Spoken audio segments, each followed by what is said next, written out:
This time I read Thunderlord, the third book in the Darkover series, chronologically that is. This one was written by Deborah J. Ross, published after the death of Marion Zimmer Bradley. And boy does it show. I read a few books of Bradley's not set in a long series before, and there is a stark difference between the way she writes and the way Miss Ross writes.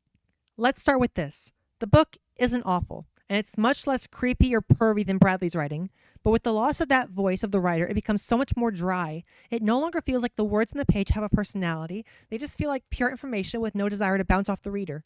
Miss Ross is an amazing editor, or so it seems. I mean, she won an award for it apparently, and I have to believe she is, and might even have edited this book herself. I already put it back on the shelf and I don't want to pick it up again. I think I only noticed one line that was probably just a typo. There are spoilers, by the way. Not too much detail we put on the spoilers, just the broad beats of the story that won't give too much away. Although I doubt anyone watching this video will actually read the book. I still feel like reading is an important thing you shouldn't have substituted. I also didn't like the book that much. There were moments that stood out as amazing writing, but they were sequestered away in the middle of the book. The book, in my opinion, has 3 parts, and the good part is right in the middle of the 2 boring as hell parts.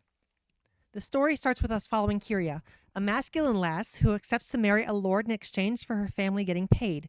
She makes her sister, Elena, tag along, and while on the way to her husband, Kyria is kidnapped. On the way to her husband, they also meet with a lone rider named Edric, who happens to be a neighboring lord, and when Kyria is kidnapped, he goes to rescue her. Alas, on the way to Kyria's groom, Edric and her fall in love, and she never makes it to her groom. Elena continues on to Scathfell, the kingdom her sister was going to marry the lord of, and marries Gwyn, the lord of Scathfell, in her sister's place. I'm going to pause the summary here to say that this is where the book actually gets good. Before this point, the story was mostly from the perspective of Kyria, who was a bad character to follow. Full stop. Kyria had hunting skills, could take care of herself, and all around was pretty competent, which was boring to read about. Her sister, Elena, on the other hand, has a much more interesting story. She is the kind of girl that likes being girly and never dreamed she would marry into a higher status. That was just a fantasy. Now she's in Scathfell, though. Her dream is a reality, but it comes with a lot more learning and heavier consequences than she was prepared for. She didn't know what she was getting into and grows while she learns to navigate this new status of hers.